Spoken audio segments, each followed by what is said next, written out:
Welcome to Juris Crack. Juris Crack में आज का टॉपिक है बुद्धिज्म। हम लोग एंशंट हिस्ट्री की सीरीज में हैं। इससे पहले हमने इंडस वैली सिविलाइजेशन, उसके बाद वैदिक पीरियड में हमने दो फेजेस, अर्लियर फेज देन उसके लैटर फेज को देखा। इसके बाद हमने देखा कैसे महाजनपद का डेवलपमेंट होता है। टोटल 16 महाजनपद को हमने देखा। इस दौरान 6th सेंचुरी बीसी में लमसम दो नए धर्म भारत में जन्म लेते हैं, एक बुद्धिज्म, दूसरा जैनिज्म। इनके ग्रोथ को यार इनका क्या फिलॉसफी था और इम्पोर्टेंट एमसीक्यूज हमारे एग्जाम के नजरिए से कौन है, इसे हम समझते हैं। गौतम बुद्धा ने बुद्धिज्म को बहुत बड़े स्तर पे एक्सपैंड किया।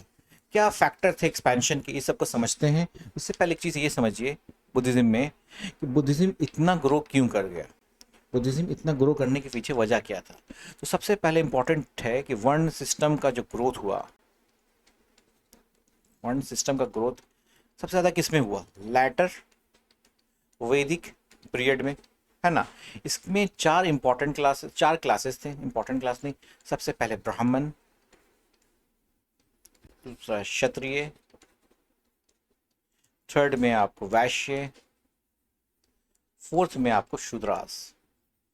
अब ये जो क्लास था ब्राह्मण क्लास, वो प्रीस्ट, ये सारे सेक्रीफाइस जो भी रिचुअल है इनको ही करना, ये सारे परफॉर्मर यही थे, सबको परफॉर्म यही करवाते थे। क्षत्रिय वैरियर क्लास था, सबको पता है। वैश्य ट्रेडिंग या रेवेन्यू जनरेटिंग क्लास था, रेवेन्यू जनरेटिंग क्लास था। और ये फॉर सर्विस किसके लिए? इन तीनों के सर्विस के लिए ये क्लास शूद्र था।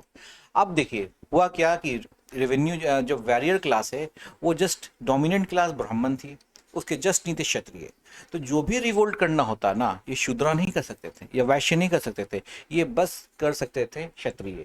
तो चाहे बुद्धिज्म हो, गौतम बुद्ध, महावीर, चाहे जैनिज्म में, ये दोनों कहाँ से बिलोंग करते थे? क्षत्रिय से बिलोंग करते थे। दूसरा, इनको सपोर्ट बहुत मिला वैश्य से। क्यों सपोर्ट मिला?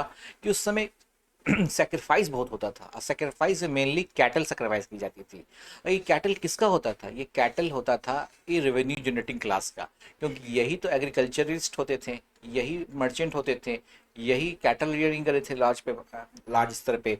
तो इनके कैटल को सेक्रीफाइस किया जा रहा था। जब इनके कैटल को सेक्रीफाइस किया जा रहा था तो कहीं ना कहीं इनके लिए मुश्किल पैदा हो रही थी। तो ये इन्होंने उनको सपोर्ट किया। और शूद्रास इसलिए सपोर्ट किया क्षत्रिय को क्योंकि इनके लिए तो कुछ था ही नहीं। तो इस वजह से इसका एक्सपेंशन बहुत हुआ। अब समझते हैं टॉपिक को। Gautam Buddha, the Buddha also known as Siddhartha, Sakyamuni and Tathagata, born in 563 BC, widely accepted, disputed है डेट ऑफ बर्थ, लेकिन वाइडली जो एक्सेप्टेड है वो 563 BC on the Vaishakh Purnima day at Lumbini near Kapilavastu, capital at Sakya republic. ये साक्य रिपब्लिक के कैपिटल में कपिलवस्तु जो कि नेपाल में है। फादर का नाम था Suddhodana, mother name Mahamaya, wife Yashodhara. Important points हम देख रहे हैं।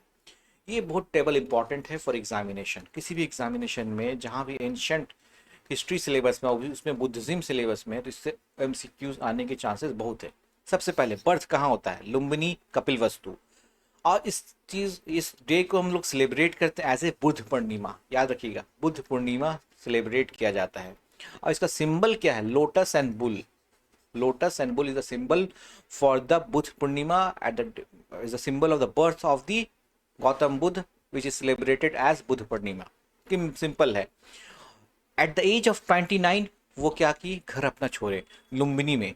और इसलिए इसे कहा जाता है इवेंट ग्रेट डिपार्चर, और जिसको हम नेम से जानते हैं महाविनिष्क्रमणा। और इसका सिंबल है हॉर्स, क्योंकि वो छोड़ रहे थे, अब उनको घूमना है मोक्ष की तलाश में, एनलाइटमेंट की तलाश में, इसलिए क्या सिंबल है? हॉर्स।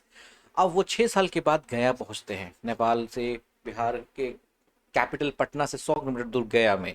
यहाँ उनको इनलाइटमेंट मिलता है। कहा, इससे हम लोग कहते हैं निर्वाण। और किस पेड़ के नीचे ये बैठते हैं? बोधि ट्री, जिसे आज सिंबल बना दिया गया है किसका? इनलाइटमेंट का। वो उसी में जब उनको इनलाइटमेंट मिलता है तो उनके एक सबसे पहला सरमन जो देते हैं वो सरनाथ में जाके देते हैं। शरणार्थ में। इसे कहते हैं हम लोग फर्स्ट सरमन, जिसे धम्मचक्र परिवर्तन, धम्मचक्र परिवर्तन व्हील, यहाँ से धर्मचक्र परिवर्तन। एक तरह से सोचिए तो धर्म परिवर्तन मतलब लोगों का जो बेसिक बिलीव था ब्राह्मणिज्म से अलग हो रहा है, एक नए धर्म का जन्म कर रहे हैं। जब मोक्ष लेने के बाद at the age of 35 enlightenment के बाद उन्होंने क्या किया, संन्यास देने लगे, तो नए धर्म को बुलाने लगे, तो Dhammachakra Parivartan. At the age of 80 death हो जाता है कुशीनगर में, जिसे महापरिनिर्वाण दिवस के रूप में मनाते हैं, जिसका सिंबल है स्तूपा। ये 5 इवेंट बहुत इंपॉर्टेंट है।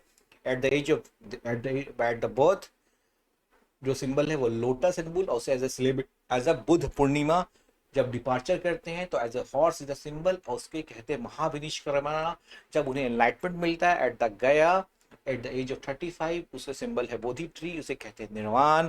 आज जब फर्स्ट सरमन देते हैं एट द सन्नाथ, उसे कहते हैं धम्मचक्र परिवर्तन, जिसे सिंबल ऑफ व्हील से डिनोट किया गया है। एट द एज ऑफ 80 उनका डेथ हो जाता है, जिसे डिनोट किया गया है स्तूपा से, और इस दिन को मनाया जाता है ऐसे महापरिनिर्वाण दिवस। इसके बाद उन्होंने 4 नोबेल ट्रुथ बताया। Dukkha, the world is a full of sorrow. Samudaya, the desire is the cause of sorrow. अब डिजायर क्या है? कोई आदमी है, इसके पास 1 एकड़ जमीन है, अगर इसका डिजायर ये हो जाए कि 10 एकर्स हो जाए, तो ये सारा 10 एकड़ का ये जो सोच है ना, 9 एकड़ एक्स्ट्रा का, ये तो इसका डिजायर, अगर इस पे कंट्रोल कर ले ना 9 एकड़ पे, तो इसके बहुत सारे दुख तो इसी तरह का होंगे। तो इसलिए उन्होंने बताया निरोध, द सिसेशन ऑफ दुख बाय कॉन्क्यूरिंग डिजायर। इस डिजायर को ही कॉन्क्योर करना है। ऐसे कॉन्क्योर कैसे किया जाएगा? Magga, the path through conquer desire by following the 8 fold path. इस डिजायर को कंट्रोल करने का पाथ होगा मग, मतलब डिजायर कंट्रोल करना है, ये मकसद है। और इसका एक पाथ होगा जिसे हम लोग कहते हैं 8 फोल्ड पाथ। क्या क्या चीज़ है देख लीजिए। Right understanding, right thoughts, right speech, action, livelihood, right efforts, mindfulness, concentration. आप सोच रहे हैं गलत, बोल रहे हैं सही, काम कर रहे हैं कुछ और, कभी एक्शन एक साथ नहीं हो सकता है। अगर आपको 1 एकड़ से 9 एकड़ चाहिए, 10 एकड़ चाहिए, तो दुख के सिवा कुछ नहीं मिलेगा। 9 एकड़ आएगा कहाँ से? लेकिन अगर इसने अपने डिजायर को कंट्रोल कर लिया, आप बोल तो रहे कि हमें नहीं चाहिए, लेकिन मन में सोच रहे कि मुझे चाहिए, तब भी आपको दुख के पहाड़ झड़ना है। तो आपको कंट्रोल करना पड़ेगा अपने अंडरस्टैंडिंग पे, अपने सोच पे, अपने बोलने के तरीके पे, अपने एक्शन पे, अपने लाइवलीहुड को बदलना पड़ेगा, वो राइट डायरेक्शन में आना पड़ेगा, फर्स्ट लगाना पड़ेगा अपने लाइवलीहुड को बदलने में। ट्राई रखना बुद्धिज्म क्या है? Buddha, the enlightened one. Dhamma, the doctrine of Buddhism. Sangha, the order of Buddhism. ये 3 है। डॉक्ट्रिन ऑफ बुद्धिज्म समझिए। Buddha did not believe in soul and God और metaphysical world, concern himself with worldly problem. Buddha ने बोला कि कोई भगवान नहीं है, कोई तरह का आत्मा नहीं, कोई मेटाफिजिकल जो है यहाँ पे है। अगर कोई गरीबी है तो उस गरीबी से कैसे दूर किया जाए, किसी को अगर कोई रोग है तो रोग के, किसी को कोई डिजीज है तो उस डिजीज को कैसे दूर किया जाए। The sorrow of the world is a important point. First we have to eradicate the world, the sorrow of the world. Avoid excess of both luxury and austerity, अति। उन्होंने बोला prescribe a middle path. Middle path क्योंकि जब इस में ये बात किया गया, वहां पे लैटर वैदिक एज चल रहा था। वैदिक एज, लैटर वैदिक एज के फेज में 4 तरह के आश्रम थे। आश्रम का कंसेप्ट था। आश्रम में 4 फेज थे: ब्रह्मचार्य, गृहचार्य, गृहस्था, वनप्रस्था, लास्ट था सन्यासी। सन्यासी जो फेज था वो क्या था? अति था, कठोरतम। और लग्जरी, वो अति है शौक का। तो किसी चीज का भी लग्जरियस भी आप बहुत ज्यादा नहीं रहे, आप सन्यासी बन जाइए, तो अब सुख भी बहुत ज्यादा ना हो, दुख भी बहुत ज्यादा। मिडिल पाथ जो है द बेस्ट पाथ है। Laid great emphasis on karma, varna based on the action, not on birth and ahimsa. उन्होंने बोला कर्म से सब कुछ होता है, वर्ण से कुछ नहीं। आप भले अपने वर्ण में, आपने ब्राह्मण वर्ण में जन्म लिया है, लेकिन कर्म आपका सही नहीं तो आप ब्राह्मण नहीं है। भले आपने शूद्र जन्म लिया है, आपका वर्ण बहुत नीचे है, लेकिन अगर आपका कर्म ऊपर है तो वर्ण से कोई मिला आप बहुत ऊंचा है। अपोज्ड वर्ण system and let down the principle of social equality. इन्होंने पूरे वर्ण सिस्टम को, जो कि बहुत कॉम्प्लेक्स हो चुका था लैटर वैदिक एज के पीरियड में, इसका बहुत अपोजिशन किया, जिस वजह से जो शूद्रास थे, एक पूरा क्लास इनके साथ आ खड़ा हुआ, इसलिए एक्सपेंशन ही बहुत ज्यादा होने लगा। और use of Pali common man's language help teaching speed faster. आप जानते हैं वैदिक एज में वेद, और वेद किसमें थे? संस्कृत। तो संस्कृत एक कॉमन एक क्लास का ये लैंग्वेज था, किस क्लास का? ब्राह्मण्स का। लेकिन जो पाली था वो कॉमन्स का लैंग्वेज था। तो इस वजह से भी इसका एक्सपेंशन बहुत हुआ बुद्धिज्म का। द थ्री पिटाकास, पिटाकास ये थ्री ट्रिटाइज जो थे, एक सूता पाठ Pitakas, the sermon of Buddha himself, जितने भी उनका सरमन था उसका रिकॉन्सिलेशन, विनय पाटिका का कोड ऑफ कंडक्ट था फॉलोअर्स के लिए, अभिधम्मा पिटाका, ये फिलोसफिकल आइडियाज था बुद्धिज्म के बारे में। अब स्पिरिट ऑफ बुद्धिज्म कैसे होता है? टू काइंड ऑफ प्रिंसिपल इसमें डिसिपल्स होते हैं, शिष्य दो तरीके, एक भिक्षु होते हैं या उपासक या मॉन्क या ले वर्शिपर। ऑर्गेनाइज प्रीचिंग करते हैं, ये ग्रुप बना लेते हैं 5-10 का और क्या करते हैं? पर्पस क्या होता है ग्रुप बनाने का? Spread of Buddhism. Okay, purpose of Buddhism, membership was open to all, male और female, without any class distinction. आप किसी भी वर्ण के हो, किसी भी क्लास के हो, किसी भी जेंडर के हो, आपका इसमें मेंबरशिप ओपन था। Less philosophical detail, appeal to lower, ज़्यादा इसमें कोई मेटाफिजिक्स की बात नहीं की जाती थी, जो है डायरेक्टली वर्ल्ड अफेयर की बात की जाती थी। King of Magadha Kosala Kaushambi embraced, Ashoka adopted spirit Buddhism. ये दोनों पॉइंट की वजह से एक्सपेंशन बहुत मिला, क्योंकि जो रिलीजन ऑफ द किंग होता है वही रिलीजन ऑफ द स्टेट होता है, नॉर्मल है। जब रिलीजन किंग ने अगर बुद्धिज्म अपना लिया, समझिए कि स्टेट में वो फैल ही जाएगा। Contribution of Buddhism. Earlier Buddhist texts Sutta Pitaka lead for the protection of cattle and help to prevent their dissemination. क्यों ऐसा किया? क्योंकि इनके जो सबसे साथ में थे, एक तो क्षत्रिय थे, सेकंड थे जो रेवेन्यू जनरेटिंग क्लास जैसे वैश्य कहते हैं, उनका काम क्या था? उनका एग्रीकल्चरिस्ट होते थे या वो ट्रेडर्स होते थे या मर्चेंट होते थे, सारा आर्टिसंस होते थे, वो रेवेन्यू जनरेट। अब जब सेक्रीफाइस में, उस समय जो सेक्रीफाइस होता था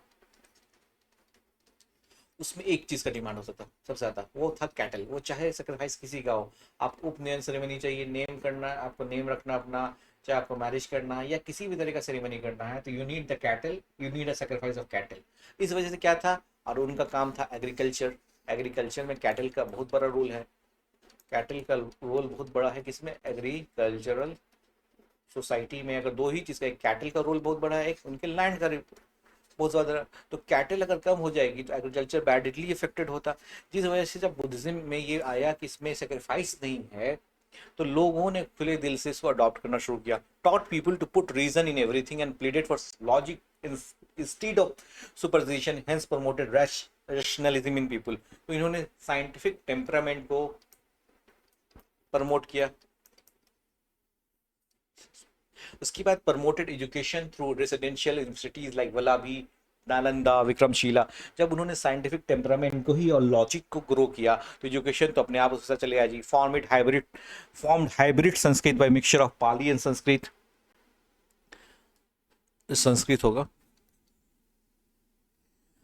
बुद्धिस्ट काउंसिल, 4 बुद्धिस्ट काउंसिल होते हैं। सबसे पहला 483 बीसी में राजगीर में, जिसे वहाँ के पैटर्न उस समय के किंग अजात शत्रु, जो कि एक मगध के किंग थे, उसे बुलाया, उन्होंने बुलाया, जिसका चेयरमैनशिप किया Mahakashyap.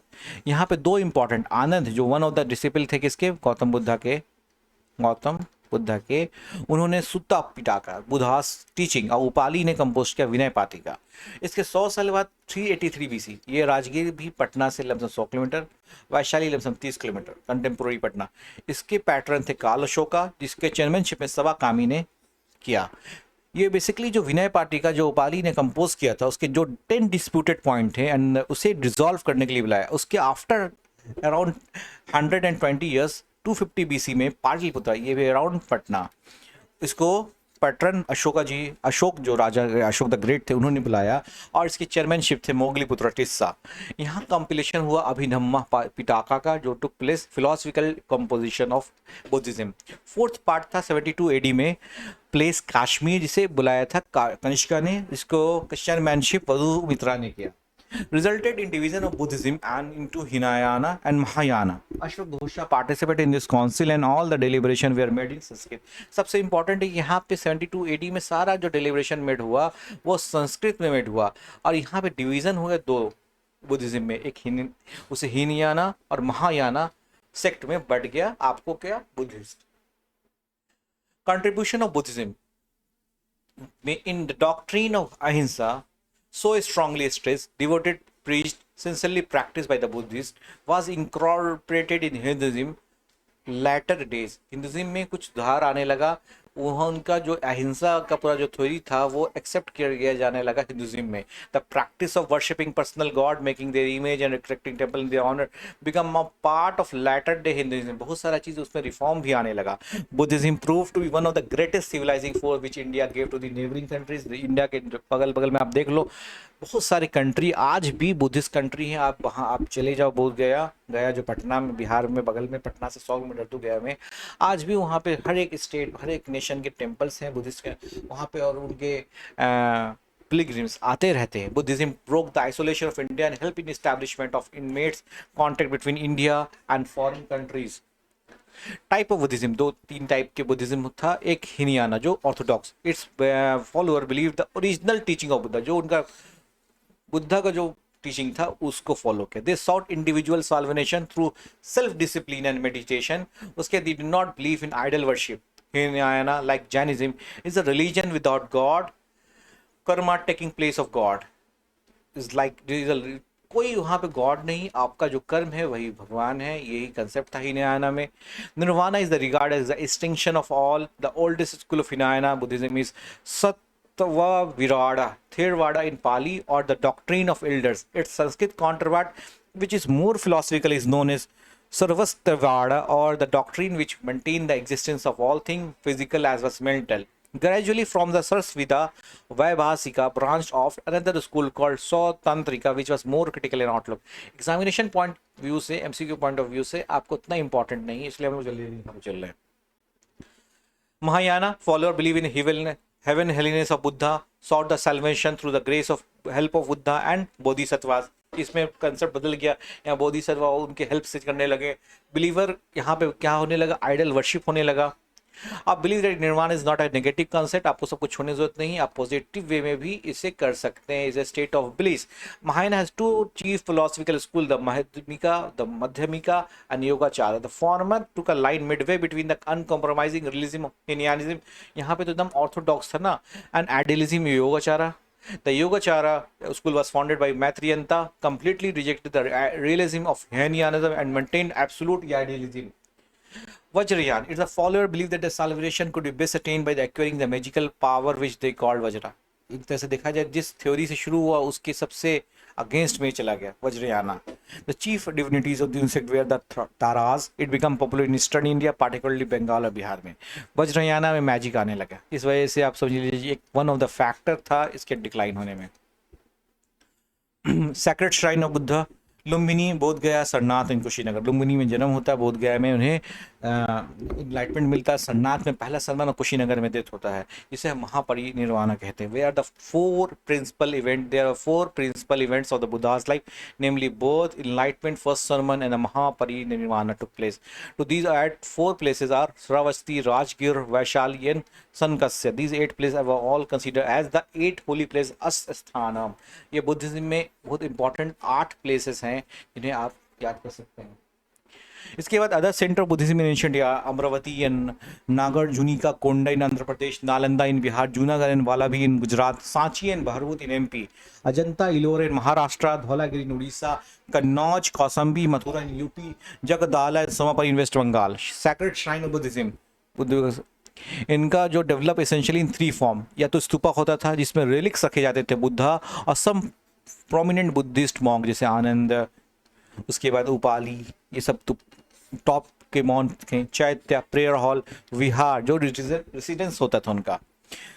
Cause of decline of Buddhism in India, revival of Brahmanism and reformation in. जब जिसके अगेंस्ट में खड़े हुए थे ब्राह्मणिज्म, इसमें जब रिवाइवल आने लगा तो इसका डिक्लाइन शुरू होने लगा, लोग उसी में वापस जाने लगे. Use of Sanskrit instead of Pali from 4th Buddhist council. यहाँ पे आपको याद होगा कनिष्का ने जो 4th किया था कश्मीर में, बुद्धिस्ट काउंसिल कश्मीर में 72 AD में, सारा सरमन हुआ इसमें संस्कृत में. तो जो लोग कॉमन लोग आ रहे थे उनका आना रुक गया. पुष्यमित्रा शुंगा प्रोसिक्यूटेड बुद्धा. आपको पूरे मगध एम्पायर में इसे पैट्रोनेज मिलता है, सब जगह अशोका फैलाते हैं, लेकिन जैसे शुंगा, पुष्यमित्र शुंगा आता है, ये लार्ज स्केल पे परसिक्यूशन शुरू कर देता है बुद्धिस्ट का, क्योंकि ये होते हैं ब्राह्मण।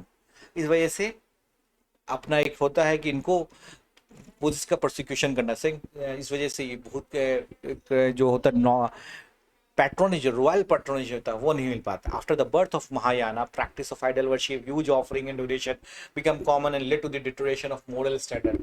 जिस चीज़ के लिए इन्होंने अगेंस्ट किए थे, महात्मा ने कहा था, गौतम बुद्ध ने कहा था कि आइडल वर्शिप नहीं है, और ह्यूज ऑफरिंग के लिए मना किया, डोनेशन नहीं ले जाने के लिए, एक मिडिल पाथ के लिए, उसी के अगेंस्ट भी चलने लगा। अटैक ऑफ हुनाइन, अटैक ऑफ तुर्की invader, destroyed major Buddhist monastery, destruction शुरू हो गया। How is the Jainism different from Buddhism? Jainism recognize the existence of God while the Buddhism did not. Buddhism में कोई God नहीं है, जो कुछ है वो worldly life.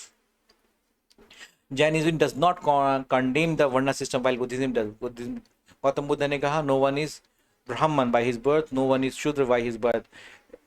वन इज, अगर किसी को बनना है तो वो अपनी डीड से वर्ण बना सकता है। जिसका सबसे अच्छा डीड होगा, जिसका सबसे अच्छा कर्म होगा, उसका सबसे अच्छा वर्ण होगा। Jainism believe in the transmigration of soul, reincarnation with Buddhism does not. आप जिस तरह से मोक्ष का कंसेप्ट ये होता है कि एक सोल है, अगर है एक सोल है, एक सुपीरियर सोल है, ये मान लीजिए लास्ट में जो ट्रांसमिग्रेशन मोक्ष मतलब होता है ये सोल इसमें जाके मिल जाए, लेकिन ऐसा कोई कंसेप्ट बुद्धिज्म में नहीं है।